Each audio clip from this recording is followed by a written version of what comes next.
Hello friends, welcome back to the channel. Myself Arun Kumar. ഇന്ന് നമ്മൾ discuss ചെയ്യുന്ന topic എന്ന് പറഞ്ഞു കഴിഞ്ഞാൽ റൂൾസ് ഓഫ് അക്കൗണ്ടിങ് അല്ലെങ്കിൽ റൂൾസ് ഓഫ് ജേർണലൈസിങ് എന്ന് പറയുന്ന ഒരു കണ്ടന്റ് ആണ്. അതായത് നമ്മൾ ഇതുവരെ തിയറിറ്റിക്കൽ ആസ്പെക്ട്സിലൊക്കെ തന്നെ നമ്മൾ മനസ്സിലാക്കി, അക്കൗണ്ടിങ് പ്രിൻസിപ്പിൾസിനുള്ള കാര്യങ്ങളൊക്കെ തന്നെ നമ്മൾ മനസ്സിലാക്കി, ഡബിൾ എൻട്രി ആസ്പെക്ട് എന്താണ്, അതേപോലെ തന്നെ അക്കൗണ്ടിങ് ഇക്വേഷനെ കുറിച്ചിട്ടൊക്കെ തന്നെ നമ്മൾ മനസ്സിലാക്കി. അപ്പോൾ നമ്മൾ അവിടെ അക്കൗണ്ടിങ് പ്രിൻസിപ്പിൾസ് പറയുന്ന സമയത്ത് നമ്മളെ വളരെയധികം ഡീറ്റെയിൽ ആയിട്ട് ഒന്ന് പറഞ്ഞു പോയിട്ടുള്ള ഒരു കാര്യമായിരുന്നു rules of double entry system അല്ലെങ്കിൽ ഡ്യുവാലിറ്റി പ്രിൻസിപ്പിൾസ് എന്നുള്ള ഒരു കൺസെപ്റ്റ്. അതേപോലെ തന്നെ നമ്മൾ അക്കൗണ്ടിങ് ഇക്വേഷനിൽ പറയുന്ന സമയത്തും പറഞ്ഞിട്ടുള്ള ഒരു ടോപ്പിക്കായിരുന്നു double entry system of book keeping. അപ്പോൾ ഡബിൾ എൻട്രി, ഒരു ട്രാൻസാക്ഷന് മിനിമം എത്ര എൻട്രീസ് ഉണ്ടായിരിക്കും, മിനിമം എത്ര എഫക്ട്സ് ഉണ്ടായിരിക്കും, മിനിമം 2 എഫക്ട്സുകൾ ഉണ്ടായിരിക്കും എന്ന് പറഞ്ഞിരുന്നു. അതിലൊരു എഫക്റ്റ് ഡെബിറ്റും അതേപോലെ തന്നെ മറ്റൊരു എഫക്റ്റ് എന്താണ്, ക്രെഡിറ്റും ആണ് എന്ന് നമ്മൾ ഡിസ്കസ് ചെയ്തിരുന്നു. അപ്പം ആ ഒരു ഡെബിറ്റും ക്രെഡിറ്റും എങ്ങനെയാണ് നമ്മൾ തീരുമാനിക്കുന്നത്, എങ്ങനെയാണ് ഒരു ട്രാൻസാക്ഷൻ കിട്ടിക്കഴിഞ്ഞാൽ അതിനെ ജേർണലൈസ് ചെയ്യേണ്ടത്, ഇതുമായി ബന്ധപ്പെട്ടുള്ള സെഷനാണ് ഇന്ന്. അപ്പോൾ നമ്മളിന്ന് കവർ ചെയ്യുന്ന ടോപ്പിക് എന്ന് പറഞ്ഞു കഴിഞ്ഞാൽ റൂൾസ് ഓഫ് അക്കൗണ്ടിങ് എന്ന് പറയുന്ന ടോപ്പിക്കും അതേപോലെ തന്നെ ജേർണൽ എന്താണ്, ജേർണലിന്റെ ഫോർമാറ്റ് എന്താണ് എന്നുള്ള ടോപ്പിക്കുമാണ് നമ്മൾ ഇന്നത്തെ ഡിസ്കഷനിലൂടെ നമ്മൾ പറയുന്നത്. ഓക്കെ, അപ്പോൾ നമ്മൾ നോക്കാം. ഈ അക്കൗണ്ടുകളെ പല രീതിയിൽ നമ്മൾ ക്ലാസിഫൈ ചെയ്യുന്നുണ്ട്. ഓക്കെ, അക്കൗണ്ടുകൾ നമ്മൾ പല രീതിയിൽ ക്ലാസിഫൈ ചെയ്യുന്നുണ്ട്. അപ്പോൾ അതിൽ ഒരു ക്ലാസിഫിക്കേഷൻ, ഓരോ ക്ലാസിഫിക്കേഷൻ നമ്മൾ എന്ത് ചെയ്യുന്നുണ്ട്, ഡിസ്കസ് ചെയ്യുന്നുണ്ട്, ഏതൊക്കെ ടൈപ്സ് ഓഫ് അക്കൗണ്ട്സ് ആണ് എന്നുള്ളതിനെ കുറിച്ചിട്ട്. അപ്പോൾ നമ്മൾ ഡിസ്കസ് ചെയ്യുന്ന ടോപ്പിക്സ് നേരത്തെ പറഞ്ഞു, ക്ലാസിഫിക്കേഷൻ ഓഫ് അക്കൗണ്ട്സ് ഏതൊക്കെയാണ്, ഗോൾഡൻ റൂൾ ഓഫ് അക്കൗണ്ടിങ്, അതായത് 2 രീതിയിൽ നമുക്ക് ഇതിനെ 2 റൂൾസുകൾ ഉണ്ട് എന്നുള്ളതാണ് ഡെബിറ്റും ക്രെഡിറ്റിനും. ഒന്ന് ഗോൾഡൻ റൂൾ ഉണ്ട്, പിന്നെ അതായത് മോഡേൺ റൂൾ ഉണ്ട്, പിന്നെ ജേർണലൈസിംഗിന്റെ ബേസിക്സ്, അതിന്റെ ജസ്റ്റ് മീനിങ് എന്താണ്, ഫോർമാറ്റ് എന്താണ്, ഈ കാര്യങ്ങളാണ് ഡിസ്കഷനിൽ. ഓക്കെ, അപ്പോൾ നോക്കാം. ക്ലാസിഫിക്കേഷൻ ഓഫ് അക്കൗണ്ട്സ് 3 തരത്തിലുള്ള അക്കൗണ്ട്സുകളാണ് ഉള്ളത്. ഒന്ന് പേഴ്സണൽ അക്കൗണ്ട് ആണ്, മറ്റൊന്ന് റിയൽ അക്കൗണ്ട് ആണ്, മറ്റൊന്ന് നോമിനൽ അക്കൗണ്ട് ആണ്. Personal account, real account and nominal account, ഇങ്ങനെ 3 ടൈപ്സ് ഓഫ് അക്കൗണ്ട്സ് ആണ് ഉള്ളത്. ഓരോ അക്കൗണ്ട്സിനും നമ്മൾ ഒരു ബേസിസിലാണ് നമ്മൾ എന്ത് ചെയ്യുന്നത്, റൂൾ തയ്യാറാക്കിയിട്ടുള്ളത്. ഓക്കെ, അപ്പോൾ ആദ്യം തന്നെ ഓരോ അക്കൗണ്ടുകൾ എന്താണെന്ന് നമ്മൾ നോക്കാം. ഇപ്പോൾ പേഴ്സണൽ അക്കൗണ്ട് എന്ന് പറഞ്ഞാൽ എന്താണ്? പേഴ്സണൽ അക്കൗണ്ട് എന്ന് പറഞ്ഞാൽ അവിടെ പേരിനെ പോലെ തന്നെ പേഴ്സൺസുമായി റിലേറ്റ് ചെയ്ത് വരുന്ന അക്കൗണ്ടുകളാണ്. പേഴ്സൺസുമായി റിലേറ്റ് ചെയ്ത് വരുന്ന സമയത്ത് അവിടെ മനസ്സിലാക്കേണ്ട കാര്യം, അവിടെ നമ്മളുടെ നാച്ചുറൽ പേഴ്സൺസും പെടും, അതേപോലെ തന്നെ ആർട്ടിഫിഷ്യൽ പേഴ്സൺസും പെടും. അപ്പോൾ ഈ ആർട്ടിഫിഷ്യൽ പേഴ്സൺസ് എന്നുകൊണ്ട് നമ്മൾ ഉദ്ദേശിക്കുന്നത് നമ്മളുടെ കമ്പനീസ് ആകാം, ഓർഗനൈസേഷൻസ് ആകാം, അങ്ങനെയുള്ള. ഇപ്പോൾ for SBI, state bank of India, നമ്മളുടെ ഒരു ബാങ്കാണ്. അപ്പോൾ ഈ ബാങ്കിനെ നമ്മൾ കൺസിഡർ ചെയ്യുന്നത് എന്തായിട്ടാണ്, ഒരു ആർട്ടിഫിഷ്യൽ പേഴ്സൺ ആയിട്ടാണ്. നാച്ചുറൽ പേഴ്സൺസ് എന്ന് പറഞ്ഞാൽ നമ്മളുടെ ബിസിനസ്സുമായി ഡീൽ ചെയ്യുന്ന മറ്റ് പേഴ്സൺസ്, ഫോർ റാം എന്നൊരു പേഴ്സൺ ആകാം, രാജ് മറ്റൊരു പേഴ്സൺ ആകാം, രാഹുൽ അനദർ പേഴ്സൺ ആകാം. അപ്പൊ ഇങ്ങനെയുള്ള ഡിഫറെന്റ് നെയിംസുകൾ ഉണ്ടെങ്കിൽ, അപ്പോൾ പേരുകളാണ് സൂചിപ്പിക്കുന്നത്, ഒരു ഇൻഡിവിജ്വലിനാണ് സൂചിപ്പിക്കുന്നതെങ്കിൽ, അത് നാച്ചുറൽ പേഴ്സണോ ആർട്ടിഫിഷ്യൽ പേഴ്സണാണ് സൂചിപ്പിക്കുന്നതെങ്കിൽ അതെന്താണ്, ഏത് അക്കൗണ്ടുമായി ബന്ധപ്പെട്ടതാണ്, പേഴ്സണൽ അക്കൗണ്ടുമായി ബന്ധപ്പെട്ടതാണ്. So accounts recording all business transactions with persons and businesses are called personal accounts. It may include natural persons and also as artificial persons and groups. Okay, now what is real account? Real account എന്ന് പറഞ്ഞു കഴിഞ്ഞാൽ both tangible and intangible assetsമായി ബന്ധപ്പെട്ടത്. Real account basically ഏതുമായി ബന്ധപ്പെട്ടതാണ്, ബിസിനസിന്റെ അസറ്റ്സുമായി ബന്ധപ്പെട്ടുള്ള അക്കൗണ്ടുകളാണ് ഇത് real account.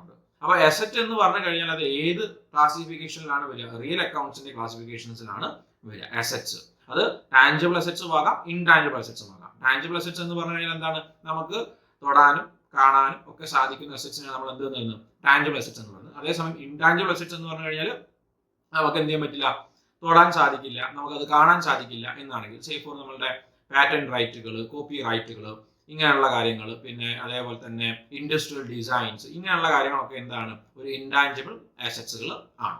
Okay, ഇനി last type of account ആണ് ഇത്, നോമിനൽ അക്കൗണ്ട്. ഈ നോമിനൽ അക്കൗണ്ട് മെയിൻ ആയിട്ട് ഡീൽ ചെയ്യുന്നത് ഏതുമായി ബന്ധപ്പെട്ട, ബിസിനസിന്റെ ലോസസ്, എക്സ്പെൻസസ്, ഇൻകംസ്, അതേപോലെ തന്നെ ഗെയിൻസ്, ഇതുമായി ബന്ധപ്പെട്ടുള്ള കാര്യങ്ങളൊക്കെ തന്നെ നമ്മൾ റെക്കോർഡ് ചെയ്യുന്നത് ഏത് ടൈപ്പ് ഓഫ് അക്കൗണ്ട്സ് ആണ്, അല്ലെങ്കിൽ ഇതൊക്കെ റെക്കോർഡ് ചെയ്യുന്ന അക്കൗണ്ടുകൾ നമ്മൾ പറയുന്നത് എന്താണ്, നോമിനൽ അക്കൗണ്ടുകൾ എന്നാണ്. അതായത് ഇപ്പം ഫോർ എക്സാമ്പിൾ ആയിട്ട് പറയുകയാണെങ്കിൽ, for profit and loss account. Profit and loss account എന്ന് പറഞ്ഞാൽ ഏത് ടൈപ്പ് ഓഫ് അക്കൗണ്ട് ആണ് ചോദിച്ചിരിക്കുന്നത്, ഏത് ടൈപ്പ് ഓഫ് അക്കൗണ്ട് ആണ്, നോമിനൽ അക്കൗണ്ട് ആണ്. കാരണം എന്താണെന്ന് വെച്ച് കഴിഞ്ഞാൽ ഇതിന്റെ ലോസ്, ഈ പ്രോഫിറ്റ് ആൻഡ് ലോസിൽ നിങ്ങളുടെ എന്താണ് കാണിക്കുന്നത്, നിങ്ങളുടെ എക്സ്പെൻസ് നിങ്ങൾ കാണിക്കും, അതേപോലെ തന്നെ നിങ്ങളുടെ ഇൻകംസ് നിങ്ങൾ കാണിക്കും, പിന്നെ അതോടൊപ്പം തന്നെ നിങ്ങൾക്ക് ഇവിടെ നിന്ന് ഒന്നെങ്കിൽ നിങ്ങൾക്ക് പ്രോഫിറ്റ് അറൈസ് ചെയ്യാം അല്ലെങ്കിൽ ലോസ് അറൈസ് ചെയ്യാം.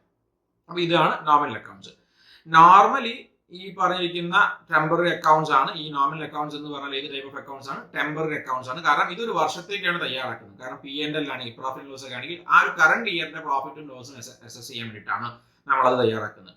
അപ്പം ആ കറണ്ട് പീരീഡിലേക്ക് ആയിരിക്കും ടെമ്പററി അക്കൗണ്ട്സ് എന്ന രീതിയിലാണ് നമ്മൾ നോമിനൽ അക്കൗണ്ട്സ് എന്ത് ചെയ്യുന്നത്, പ്രിപ്പയർ ചെയ്യുന്നത്. ഓക്കെ, അപ്പം 3 ടൈപ്പ് ഓഫ് അക്കൗണ്ട്സ് ആണുള്ളത്. ഒന്ന് personal account deals with persons, അത് നാച്ചുറൽ പേഴ്സൺസ് ആകാം, അതേപോലെ തന്നെ ആർട്ടിഫിഷ്യൽ പേഴ്സൺസ് ആകാം. രണ്ടാമത്തത് റിയൽ അക്കൗണ്ടുകളാണ്, ഡീൽസ് വിത്ത് അസറ്റ്സ്, ടാഞ്ചിബിൾ ആകാം, ഇൻടാഞ്ചിബിൾ ആകാം. മൂന്നാമത്തതാണ് ഇത് nominal account which deals with incomes, losses, expense and gains. ഈ 4 ഐറ്റംസുകളുമായിട്ടാണ് ഡീൽ ചെയ്യുന്നത്. ഓക്കെ, നമുക്ക് ഇതിന്റെ റൂൾസിലേക്ക് പോകാം. അപ്പൊ നമ്മൾ ഈ 3 അക്കൗണ്ടിനെ ബേസ് ചെയ്തിട്ടുള്ള റൂളിനെയാണ് നമ്മൾ ഗോൾഡൻ റൂൾ എന്ന് പറയുന്നത്. അതായത് തുടക്കം മുതൽ ആദ്യം മുതൽ ഉണ്ടായിരുന്ന റൂളാണ് ഇത് ഗോൾഡൻ റൂൾ ഓഫ് അക്കൗണ്ടിങ്. അപ്പൊ ഈ ഗോൾഡൻ റൂൾ ഓഫ് അക്കൗണ്ടിങ് എന്ന് പറഞ്ഞാൽ എന്താണ്? ഈ ഏത് റൂൾ യൂസ് ചെയ്യണം? Which account should be debited and which account should be credited? ഏത് അക്കൗണ്ടാണ് ഡെബിറ്റ് ചെയ്യേണ്ടത്, ഏത് അക്കൗണ്ടാണ് ക്രെഡിറ്റ് ചെയ്യേണ്ടത് എന്നുള്ളത് നമ്മൾ ഏതിനാണ് നോക്കുന്നത്? Either you could choose golden rule or you could choose modern rule. ഏത് റൂൾ യൂസ് ചെയ്താലും സെയിം ഇമ്പാക്ട് തന്നെയായിരിക്കും വരിക, സെയിം രീതിയിൽ തന്നെയാണ് കാര്യങ്ങൾ പോവുക. നിങ്ങൾ ഗോൾഡൻ റൂൾ യൂസ് ചെയ്തിട്ട് ഡെബിറ്റ് ചെയ്യുന്ന അതേ അക്കൗണ്ടിനെ തന്നെയായിരിക്കും നിങ്ങൾ മോഡേൺ റൂൾ യൂസ് ചെയ്തിട്ടും ഡെബിറ്റ് ചെയ്തിട്ടുണ്ടാവുക. ഓക്കെ, അപ്പൊ ഇതിൽ ഏറ്റവും ഈസിയസ്റ്റ് റൂൾ ഏതാണോ അത് നിങ്ങൾ എന്ത് ചെയ്യാം, ഫോളോ ചെയ്യാം. ഓക്കെ, ഗോൾഡൻ റൂൾ വേണം, മോഡേൺ റൂൾ വേണം. നമ്മൾ നോക്കാം ഗോൾഡൻ റൂൾ എന്താണ്, മോഡേൺ റൂൾ എന്താണ് എന്നുള്ളത്. ഓക്കെ, അപ്പൊ ഗോൾഡൻ റൂളിലേക്ക് പോകുന്ന സമയത്ത് ആദ്യം തന്നെ നമ്മൾ നോക്കാം പേഴ്സണൽ അക്കൗണ്ടുമായി ബന്ധപ്പെട്ടുള്ള ഡീറ്റെയിൽസ് നോക്കാം. പേഴ്സണൽ അക്കൗണ്ട് ഞാൻ പറഞ്ഞു, പേഴ്സണൽ അക്കൗണ്ട് എന്ന് പറഞ്ഞു കഴിഞ്ഞാൽ അവിടെ പേഴ്സൺസ് ആണ്. നിങ്ങൾക്ക് ഇവിടെ ഒരു പേഴ്സണെ കാണാൻ പറ്റും, അതായത് ഇതൊരു നാച്ചുറൽ പേഴ്സൺ ആണ്, ഇതൊരു നാച്ചുറൽ പേഴ്സൺ ആണ്. അതേപോലെ തന്നെ നിങ്ങൾക്ക് ഇവിടെ ബാങ്കിനെ കാണാൻ സാധിക്കും, ഇതെന്താണ്, ഒരു ആർട്ടിഫിഷ്യൽ പേഴ്സണും കൂടിയാണ്. ഓക്കെ, ഇതൊരു ആർട്ടിഫിഷ്യൽ പേഴ്സൺ കൂടിയാണ്. അപ്പൊ ഇവിടെ നമ്മുടെ ഇവിടുത്തെ റൂൾ എന്ന് പറഞ്ഞു കഴിഞ്ഞാൽ എന്താണ്, ഡെബിറ്റ് ദ റിസീവർ. ഡെബിറ്റ് ചെയ്യേണ്ടത് ആരെയാണ്? റിസീവറെ ഡെബിറ്റ് ചെയ്യണം. ക്രെഡിറ്റ് ദ ഗിവർ, ആരാണോ കൊടുക്കുന്നത്, ആരാണോ നമുക്ക് ക്യാഷ് തരുന്നത്, അയാൾ എന്ത് ചെയ്യണം, ക്രെഡിറ്റ് ചെയ്യണം. അപ്പം debit the receiver, credit the giver. ഒരാൾ നമുക്ക് പൈസ തരുന്നുണ്ടെങ്കിൽ അയാൾ എന്ത് ചെയ്യാം,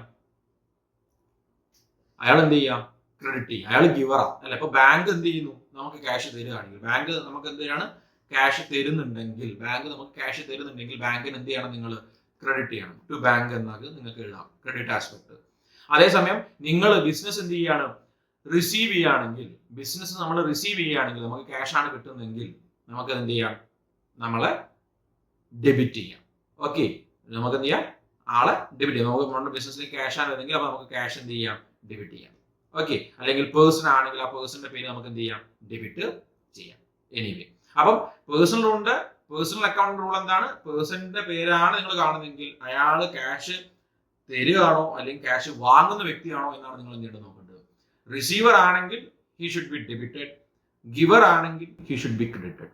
ഓക്കെ, നൗ റിയൽ അക്കൗണ്ട് എന്ന് പറഞ്ഞു കഴിഞ്ഞാൽ debit what comes in, credit what goes out. വളരെ സിമ്പിൾ ആണ്. Debit what comes in, credit what goes out. Debit what comes in, നമ്മളുടെ ഗുഡ്സും കാര്യങ്ങളും ബിസിനസ്സിലേക്ക് വരുന്നുണ്ടെങ്കിൽ ഡെബിറ്റ് ചെയ്യാം. വാട്ട് ഗോസ് ഔട്ട്, നമ്മളുടെ ക്യാഷ്, നമ്മൾ സാധനം വാങ്ങുന്ന സമയത്ത് ക്യാഷ് എന്ത് ചെയ്യും, ചിലപ്പോൾ പുറത്തേക്ക് പോകും. അപ്പൊ എന്ത് ചെയ്യുക, അതിനെ ക്രെഡിറ്റ് ചെയ്യാം.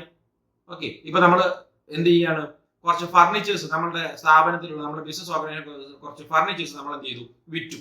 കുറച്ച് ഫർണിച്ചേഴ്സ് നമ്മൾ എന്ത് ചെയ്യുന്നു, സെല് ചെയ്യുന്നു. അങ്ങനെ ഫർണിച്ചേഴ്സ് സെല് ചെയ്യുന്നുണ്ടെങ്കിൽ എന്ത് സംഭവിക്കും, ഫർണിച്ചേഴ്സ് എന്ത് ചെയ്യും, പുറത്തേക്ക് പോകും അല്ലെ. ഫർണിച്ചേഴ്സ് എന്ത് ചെയ്തു, പുറത്തേക്ക് പോയി. ഫർണിച്ചേഴ്സ് പുറത്തേക്ക് പോയി കഴിഞ്ഞാൽ ഫർണിച്ചറിനെ നമ്മൾ എന്ത് ചെയ്യണം, ക്രെഡിറ്റ് ചെയ്യണം. ഫർണിച്ചർ വിറ്റ് കഴിഞ്ഞാൽ നമുക്ക് എന്താ തിരിച്ച് അകത്തോട്ട് കിട്ടുക, ക്യാഷ് ആണ് കിട്ടുക. അപ്പൊ ക്യാഷ് കിട്ടുന്നുണ്ടെങ്കിൽ അതും ഒരു അസറ്റ് ആണ്. ആ അസറ്റ് നമ്മൾ എന്ത് ചെയ്യണം, ഡെബിറ്റ് ചെയ്യണം. ഓക്കെ, അപ്പൊ debit what comes in, credit what goes out. Okay, അപ്പൊ 2 റൂളാണ്, 2 അക്കൗണ്ടുമായി ബന്ധപ്പെട്ട 2 റൂൾ നമ്മൾ ഡിസ്കസ് ചെയ്തു. ഒന്ന് പേഴ്സണൽ അക്കൗണ്ട് ആയിരുന്നു, debit the receiver, credit the giver. Okay, രണ്ടാമത് റിയൽ അക്കൗണ്ട് ആയിരുന്നു, debit what comes in, credit what goes out. മൂന്നാമത്തത് എക്സ്പെൻസും ലോസുമായി ബന്ധപ്പെട്ട, അതായത് നോമിനൽ അക്കൗണ്ട് റൂൾ എന്ന് പറഞ്ഞു കഴിഞ്ഞാൽ you should debit all expenses and losses. എല്ലാ എക്സ്പെൻസുകളും ലോസസിനെയും നിങ്ങൾ എന്ത് ചെയ്യുക, ഡെബിറ്റ് ചെയ്തോളാം. നിങ്ങളുടെ പോക്കറ്റിൽ നിന്ന് പൈസ പുറത്തേക്ക് പോകുന്നുണ്ടെങ്കിൽ അതിനെന്ത് ചെയ്യുക, ഡെബിറ്റ് ചെയ്യുക. എക്സ്പെൻസ് ആണോ, ഡെബിറ്റ് ചെയ്യുക. നിങ്ങൾക്ക് ഇൻകം കിട്ടുന്നുണ്ടെങ്കിൽ, ബിസിനസ്സിലേക്ക് ഇൻകം കിട്ടുന്നുണ്ടെങ്കിൽ നിങ്ങൾ അതിനെന്ത് ചെയ്യുക, ക്രെഡിറ്റ് ചെയ്യുക. So you have to credit incomes and gains. എല്ലാ ഇൻകംസും ഗെയിൻസും നിങ്ങൾ എന്ത് ചെയ്യുക, ക്രെഡിറ്റ് ചെയ്യുക. ഓക്കെ, അപ്പൊ ഇതാണ് ഗോൾഡൻ റൂൾ പ്രകാരം നമ്മൾ പറഞ്ഞിരിക്കുന്ന കാര്യങ്ങൾ എന്തൊക്കെയാണ്, personal account, real account, nominal account.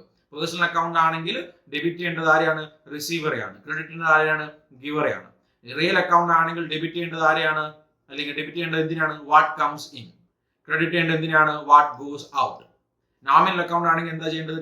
എന്തിനാണ് ഡെബിറ്റ് ചെയ്യേണ്ടത്? എക്സ്പെൻസസും ലോസസും വരുന്നുണ്ടെങ്കിൽ അതിനെന്ത് ചെയ്യണം? ഡെബിറ്റ് ചെയ്യണം. ഇൻകംസ് ആൻഡ് ഗെയിൻസ് ആണെങ്കിൽ നിങ്ങൾ അതിനെന്ത് ചെയ്യണം? ക്രെഡിറ്റും ചെയ്യണം. This is golden rule.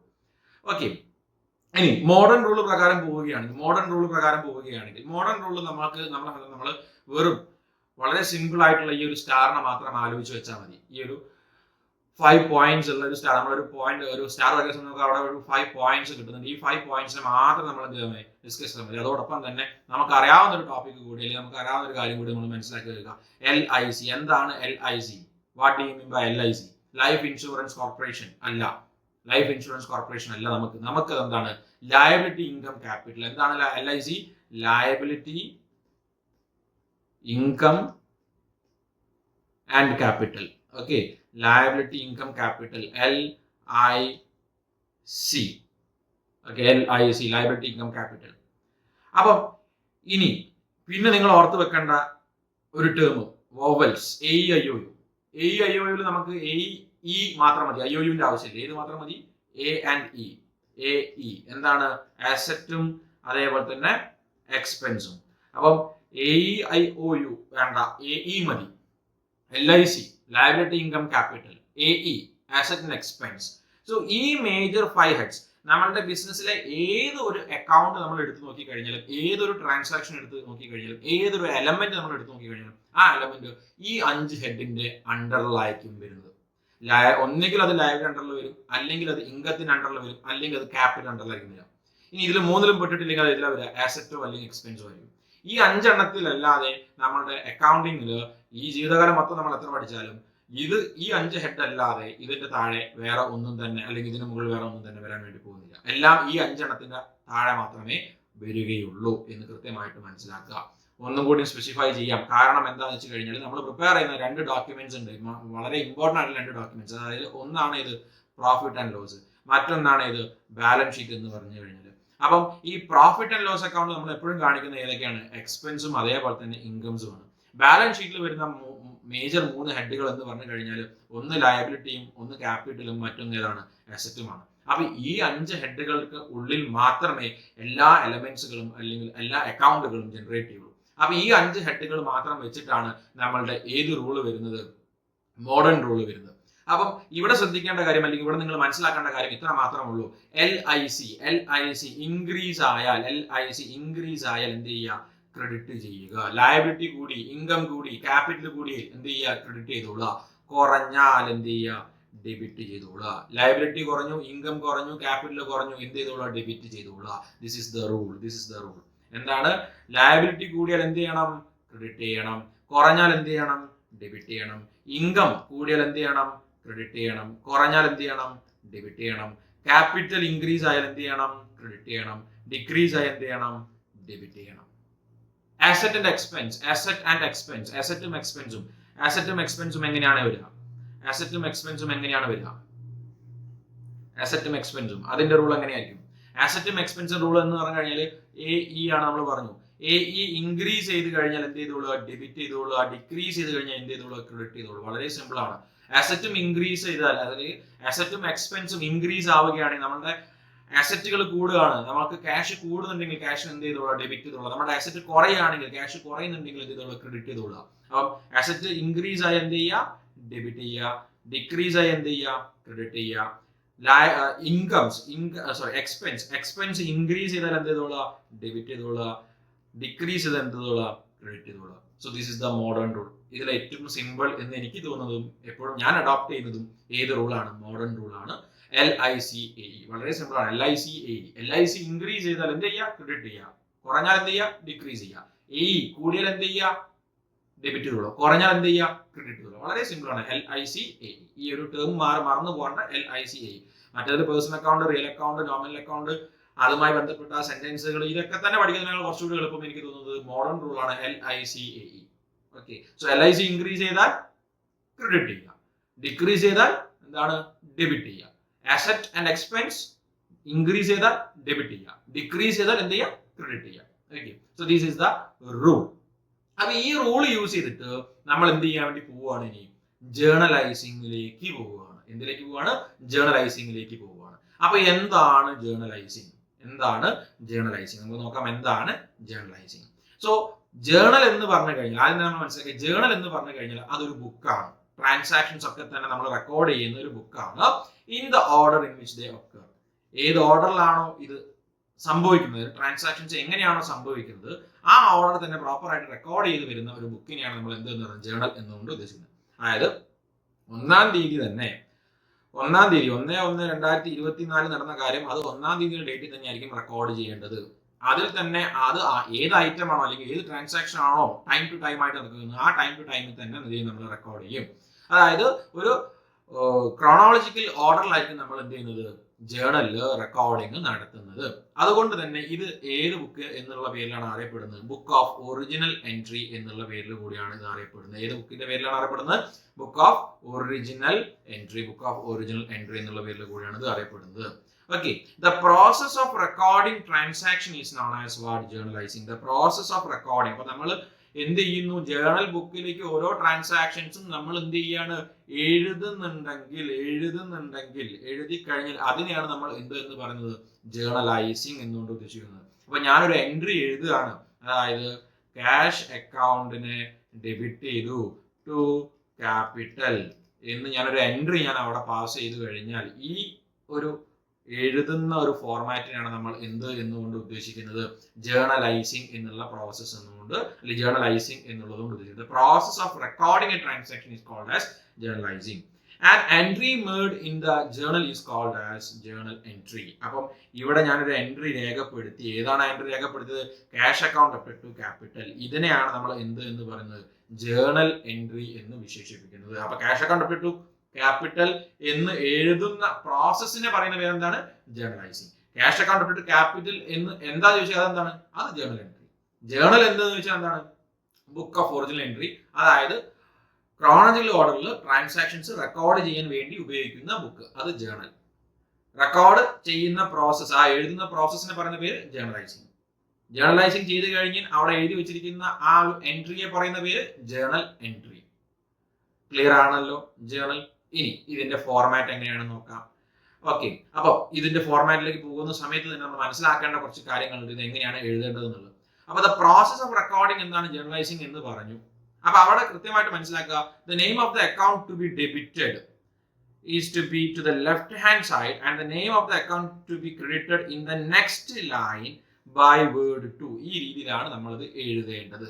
അതായത് ഞാൻ നേരത്തെ പറഞ്ഞതുപോലെ തന്നെ നമ്മുടെ ജേർണലിന്റെ ഫോർമാറ്റ്, അതായത് ഇതാണ് ജേർണലിന്റെ ഫോർമാറ്റ്. അപ്പോൾ ഒരു ഡേറ്റ് കോളം ഉണ്ടായിരിക്കും, ഒന്ന് particular column, ledger folio, debit amount, credit amount. Okay, അപ്പൊ ഞാനിവിടെ ഡേറ്റ് ഇടുന്നു 1/1/2024.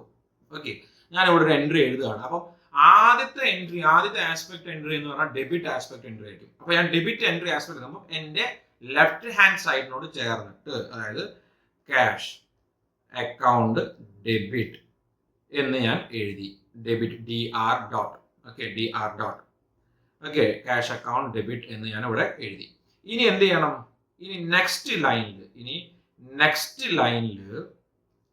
ലൈനിൽ ക്രെഡിറ്റ് ആസ്പെക്ട് ആണ് എഴുതുക. In the next line by the word to എന്നുള്ള രീതിയിൽ നെക്സ്റ്റ് ലൈനിൽ ഞാൻ എന്ത് ചെയ്യും? ടു ക്യാപിറ്റൽ എന്ന് എഴുതും. To capital account.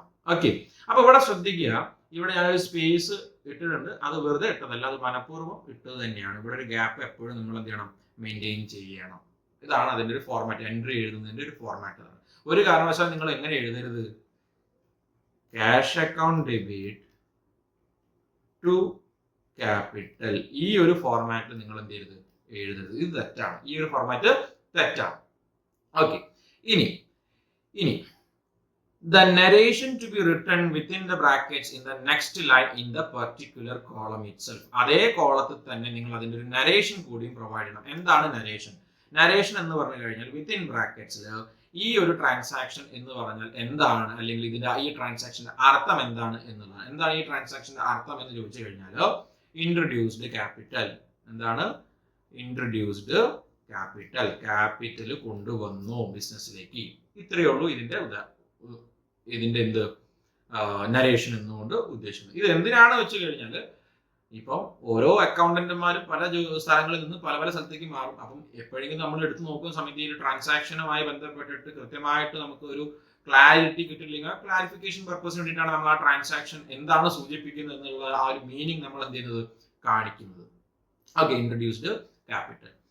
ഇനി in order to separate journal entry, a line across the entire particular column is drawn. അപ്പം ജേർണൽ എൻട്രീസിനെ സെപ്പറേറ്റ് ചെയ്യാൻ വേണ്ടിയിട്ട് നമ്മൾ എന്ത് ചെയ്യുന്നു, ഒരു ലൈൻ ഇവിടെ മാത്രം പെർട്ടിക്കുലർ കോളത്തിൽ മാത്രമേ നമ്മൾ എന്ത് ചെയ്യാൻ പറ്റുള്ളൂ, ഒരു ഹൊറിസോണ്ടൽ ലൈൻ നമ്മൾ വരയ്ക്കാൻ വേണ്ടി പറ്റുള്ളൂ. അപ്പൊ നെക്സ്റ്റ് ഒരു എൻട്രി കൂടി നമ്മൾ എഴുതുകയാണ്, അടുത്തൊരു എൻട്രി കൂടി നമ്മൾ എഴുതി കഴിഞ്ഞാൽ അവിടെയും നമ്മൾ എന്ത് മാത്രമേ കാണിക്കാൻ പാടുള്ളൂ, ഇവിടെ മാത്രമേ വരയ്ക്കാൻ പാടുള്ളൂ, പെർട്ടിക്കുലർ കോളത്തിൽ മാത്രമേ വരയ്ക്കാൻ പാടുള്ളൂ. അടുത്ത എൻട്രി എഴുതിയാലും പെർട്ടിക്കുലർ കോളത്തിൽ മാത്രം, സെപ്പറേഷന് വേണ്ടിയിട്ട്. ഒരു കാരണവശാലും എങ്ങനെ എൻട്രി വരയ്ക്കരുത്, ഫുള്ളായിട്ട് ഡെബിറ്റ് എമൗണ്ടും ക്രെഡിറ്റും. ഇത് റോങ് ആണ്. ഈ ഒരു സംഭവം എന്താണ്, റോങ് ആയിട്ടുള്ളൊരു ആസ്പെക്ട് ആണ്. അപ്പൊ ഇതാണ് ജേർണൽ എൻട്രിയുടെ ഒരു ഫോർമാറ്റ് എന്ന് പറയുന്നത്. എന്താണ് ജേർണൽ എന്നും ഞാൻ പറഞ്ഞു. ഇനി ഇത്രയുമാണ് നമ്മളുടെ ഇന്നത്തെ ഒരു സെഷൻ എന്നുകൊണ്ട് ഉദ്ദേശിക്കുന്നത്. അപ്പം വരുന്ന ദിവസങ്ങളിൽ ജേർണൽ എൻട്രീസിനെ നമ്മൾ കൃത്യമായിട്ട് കീറി മുറിച്ചിരുന്ന് പഠിക്കാൻ വേണ്ടി പോവുകയാണ്, ടോപ്പിക് ബൈ ടോപ്പിക് ആയിട്ട്. അതായത് journal entries related to capital, journal entries related to liability, journal entries related to loan, journal entries related to asset, journal entries related to purchase of goods, journal entries related to sale of goods, journal entries related to discount. ഇങ്ങനെ ഓരോന്നായിട്ട് നമ്മൾ എന്ത് ചെയ്യും, discuss ചെയ്യുന്നതായിരിക്കും. Okay, അപ്പം ആ ക്ലാസ്സുകൾ ഒന്നും തന്നെ മിസ് ചെയ്യാതിരിക്കുക. പെർട്ടിക്കുലർ ആയിട്ട് ക്വസ്റ്റ്യൻ വെച്ചിട്ട് ഓരോന്നിന്റെയും എക്സാമ്പിൾ സഹിതമായിരിക്കും നമ്മൾ എന്ത് ചെയ്യുന്നത്, ജേർണൽ എൻട്രീസ് എന്ത് ചെയ്യുന്നത് കംപ്ലീറ്റ് ആയിട്ട് ഡിസ്കസ് ചെയ്യുന്നത്. സോ പ്രോപ്പർ ആയിട്ട് തന്നെ ആ കാര്യങ്ങളൊക്കെ തന്നെ എന്ത് ചെയ്യുക, ഫോളോ ചെയ്യുക. Stay tuned to have more videos. ഇനി ഇതേപോലെ തന്നെ നിങ്ങൾക്ക് എന്തെങ്കിലും ഡൗട്ട്സുകളോ കാര്യങ്ങളോ ഉണ്ടെങ്കിൽ നിങ്ങൾ എന്ത് ചെയ്യുക, തീർച്ചയായിട്ടും കമന്റ് ബോക്സിൽ എന്ത് ചെയ്യുക, കമന്റ് ചെയ്യുക. അതേപോലെ തന്നെ ഈ ചാനൽ എന്ത് ചെയ്യുക, സബ്സ്ക്രൈബ് ചെയ്യുക. പുതിയ ക്ലാസ്സുകൾ ഈ കാര്യങ്ങളൊക്കെ തന്നെ നിങ്ങൾക്ക് എന്ത് ചെയ്യാൻ വേണ്ടിയിട്ട് ലഭിക്കാൻ വേണ്ടിയിട്ട്. So thanks for watching.